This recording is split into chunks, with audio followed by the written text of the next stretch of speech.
Bonjour à vous. Ce matin, un groupe de poseurs alimentaires a démarré via Skype pour une semaine avant de retrouver le groupe résidentiel du 17 août dans le Cantal. Ainsi, parmi ces 6 personnes, 2 me demandent comment est-ce que ça va se passer, comment ça peut se passer au mieux quant au fait de prendre la voiture samedi prochain à l'issue d'une semaine de pause alimentaire prana par Skype, de manière à rejoindre dans les meilleures conditions, le plus en sécurité possible, le groupe résidentiel sur place. Donc la question est légitime et je remercie ces 2 personnes de me l'avoir posée, ce qui me permet de vous faire aussi ce retour à plus grande échelle pour le plus grand nombre.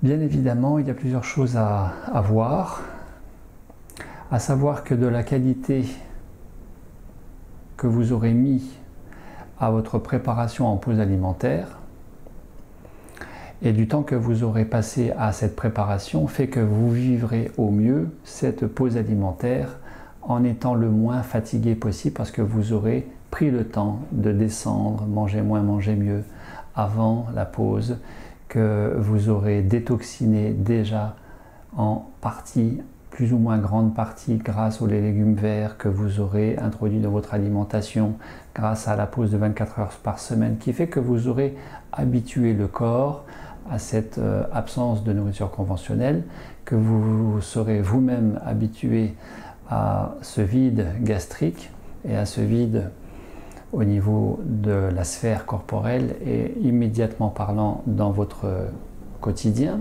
dans votre espace, qui fait que le corps sera accoutumé. Ça, c'est une chose, mais aussi donc de prendre le temps pour la préparation à la pause alimentaire, c'est fondamental. Que vous aurez détoxifié aussi grâce à un lavement une fois encore avant de démarrer la pause alimentaire plutôt que pendant, parce que vous serez moins dans l'inconfort et vous aurez autant de toxines en moins à éliminer, donc vous facilitez le travail du corps. Aussi de vous dire que quand vous êtes en pause alimentaire pranique, eh bien vous n'arrêtez pas de manger parce que vous vous nourrissez du prana, que je vais vous proposer en pratique guidance collective, par le biais de relaxation, méditation, visualisation, respiration, etc., etc. Il y a une infinitude de pratiques possibles sous différentes formes pour apporter à la cellule son énergie, son carburant, le prana qui sera capté à partir du champ unifié quantique. Donc de se dire que vous n'arrêtez pas de manger, vous continuez de manger mais sous une forme plus subtile, donc de vous nourrir de la particule de lumière en étant en pause alimentaire qui permet au corps de mieux fonctionner dans son métabolisme initial et aussi dans sa détoxination. C'est fondamental de pouvoir donner ce coup de main au corps pour qu'il soit à même d'assurer plus facilement ces étapes de l'autolyse, l'autophagie, la régénération et en même temps l'apport énergétique au niveau des organes pour fonctionner correctement. Donc de vous dire que vous n'arrêtez pas de manger, c'est aussi une rassurance. De vous dire que vous vous hydratez aussi pendant cette pause alimentaire et l'hydratation favorise le drainage et l'élimination des toxines et donc pour le corps de mieux fonctionner. Vous serez d'autant moins fatigué à partir du moment où vous permettez au corps de mieux drainer et d'éliminer par le biais de l'hydratation, par le biais pour vous de maintenir une activité physique très douce pendant la pause alimentaire de manière à stimuler la circulation énergétique, de drainer, d'éliminer les toxines par une marche, une promenade journalière de 1/4 d'heure, 20 minutes, 1 heure maximum, une fois ou 2 par jour, de manière à aussi vous aérer mentalement et garder le moral, de ne pas vous enfermer dans les 4 murs de chez vous parce que le mental dualiste et l'ego, le mental égotique a tendance à revenir vite à la charge et de vous faire douter et de vous faire reconnecter à des émotions désalignantes de basse fréquence comme la peur, l'anxiété, voire la tristesse. Donc tout cela, ça va vous aider pendant la pause alimentaire dans cette première phase qui est le résidentiel chez vous depuis Skype, guidé depuis Skype à raison de ces 2 séances par jour avec moi-même. Et puis de se dire aussi que à l'issue de cette première phase, peut-être vous bénéficierez d'un covoiturage, d'un déplacement en voiture covoiturage avec d'autres stagiaires qui seraient dans votre secteur géographique avec lequel vous viendriez ensemble pour le stage résidentiel.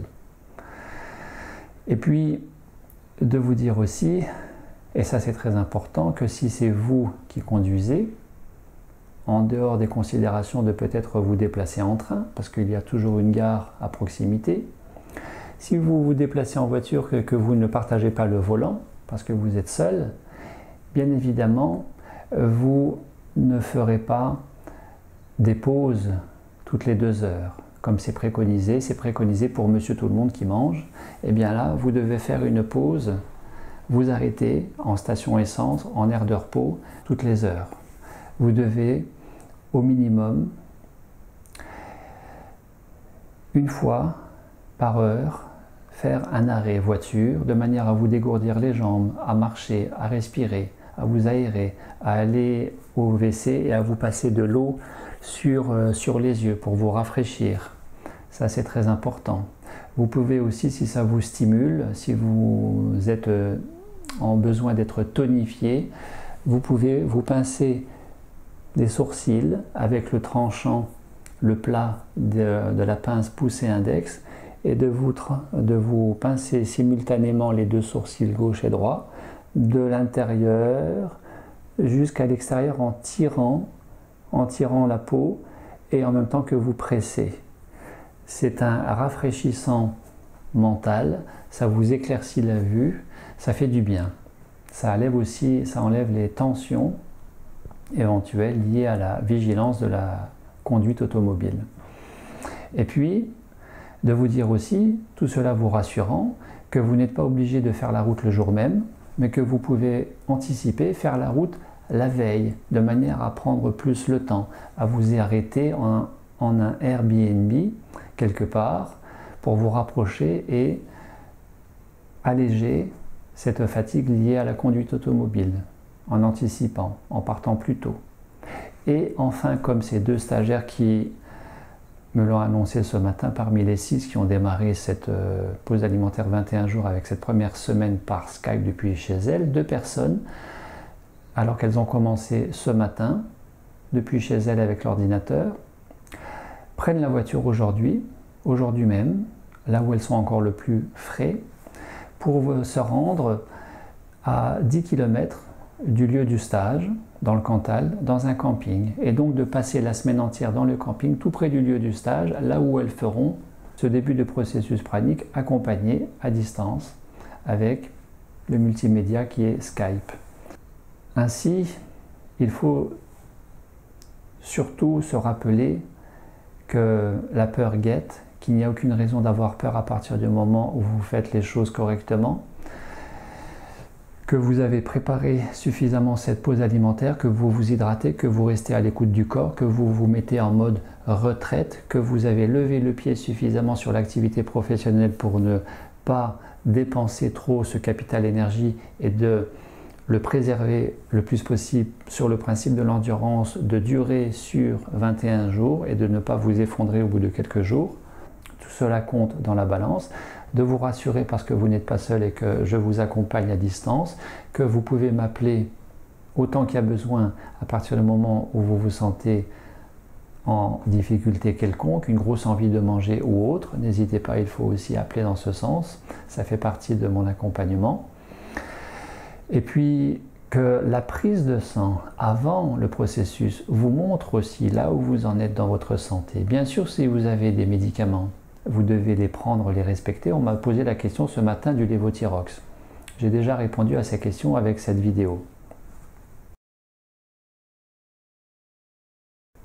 Vous devez respecter le traitement médical. Vous devez le plus possible vous accorder cette prise de sang avant et après le processus pour savoir comment les choses évoluent, ce qui contribuera aussi à votre rassurance. Et puis, de se dire qu'il y a toujours une solution à tout. Et que je propose, une fois encore, uniquement 14 jours en mode résidentiel, car il n'y a pas forcément besoin d'aller jusqu'à 21 pour se rendre compte que c'était de trop, et que seul, si vous êtes bien, vous pourrez continuer jusqu'à 21 jours, et que mon but, ce n'est pas de vous fidéliser à mes accompagnements, ce n'est pas de contractualiser davantage ensemble, mais c'est que vous soyez acteur et autonome de votre démarche de pause alimentaire en faveur de votre santé, de votre équilibre psycho-émotionnel, de votre déploiement spirituel éventuellement, de votre joie de vivre, parce que vous êtes infiniment mieux, parce que dématérialisé dans le trop de kilos, dédensifié dans le trop de schémas limitants mental-émotionnel, ma vocation, ce qui m'inspire véritablement dans vous accompagner, c'est que vous soyez acteur et autonome de votre processus. Et donc, si vous souhaitez faire 21 jours, ce n'est pas 21 jours dans un cocooning, dans une bulle, hyper protégée, loin du monde, loin de la société, loin de l'entourage, loin de l'environnement professionnel, aussi agréable ou hostile soit-il, qui rend service, dans le sens où un processus de pause alimentaire, nourriture en conscience, pranique, doit s'intégrer dans le quotidien. Et le mérite, ce n'est pas de s'extraire du monde pour réaliser quelque chose qui est une véritable initiation, mais de l'intégrer dans son quotidien. Ainsi, de se dire que there is always a way out, il y a toujours une solution à tout, et que les solutions sont de votre ressort, à votre mesure, à commencer par avoir posé la question ce matin de comment faire pour prendre la voiture correctement. Et une fois encore, je remercie ces personnes pour l'avoir posé. Enfin, petit truc que je vous suggère, de manière à garder ce tonus, cette vitalité à l'issue de cette première pause alimentaire de 7 jours, qui ne fera que vous nourrir et contribuer à votre mieux-être parce que vous allez détoxifier, donc lâcher beaucoup de choses, plus ou moins beaucoup de choses, d'ordre métabolique, toxines, émotionnelles, et sujet à tout ce qui pourrait désaligner. En vous réalignant, vous contribuez à aller mieux aussi. Ainsi, je vous propose ces deux petits trucs, régénérants, vitalisants, tonifiants. Au niveau de la fourche, entre le pouce et l'index, dans ce creux naturel, dans ce mou, dans les tissus mous, au niveau de la fourche, vous avez le 4 gros intestin, un point énergétique, un des points du méridien gros intestin qui est le 4 gros intestin, 4 GI, que vous pouvez appuyer, pincer avec le pouce de l'autre main et gentiment tourner, faire des petits points circulaires. Et vous respirez, vous vous détendez, vous faites cela quelques secondes, 1 minute, 30 secondes, 1 minute. Ça fait du bien, ça relance énergétiquement. Et vous allez le faire bien sûr de l'autre côté. C'est relaxant, tonifiant à la fois, ça fait du bien. Donc faites ça tous les jours, n'attendez pas le dernier jour au moment de prendre la voiture pour le faire. Faites ça tous les jours, puisque vous êtes en pause alimentaire, faites-le le plus souvent possible. Ça contribuera à relancer énergétiquement dans le corps et à aider le corps à faire sa part de boulot au niveau de la détox. Vous, au niveau du lâcher-prise du mental, de vous poser, de ralentir, de respirer. Et puis, autre chose, je vous propose aussi de pincer gentiment le côté de chaque ongle de chaque doigt, parce que nous avons des méridiens qui arrivent. Nous avons le méridien gros intestin, intestin grêle, maître du cœur, triple réchauffeur, poumon, etc., etc., qui arrivent de chaque côté des doigts au niveau des ongles. Et donc de pincer et de respirer. Ne pas pincer jusqu'à faire mal, c'est créer une énergie parasite qui aura un effet contraire. Donc pincez gentiment et respirez. Vous stimulez, vous activez la circulation énergétique au niveau des doigts et des mains, mais aussi des bras et du corps. Ça fait du bien.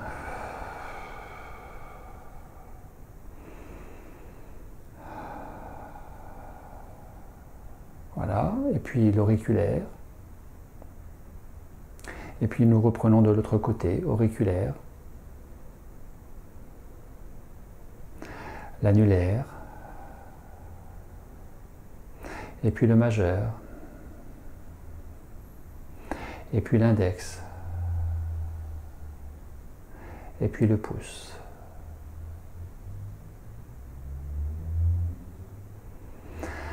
Je vous donne un troisième petit truc.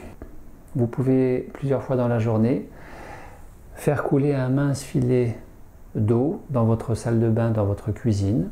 Vous appuyez les coudes sur le lavabo ou sur l'évier, rapprochez les poignets de manière à laisser couler ce mince filet d'eau sur le poignet, poignet gauche, poignet droit, les deux en même temps.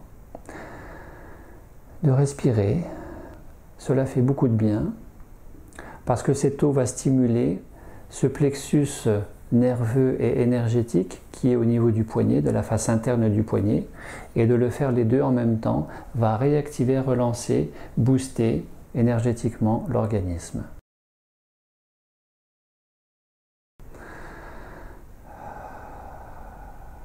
Voilà, en conclusion, tout va bien, il n'y a pas lieu à s'inquiéter outre mesure, et en tout cas pour les 6 personnes qui ont démarré ce matin, un très bon processus à vous.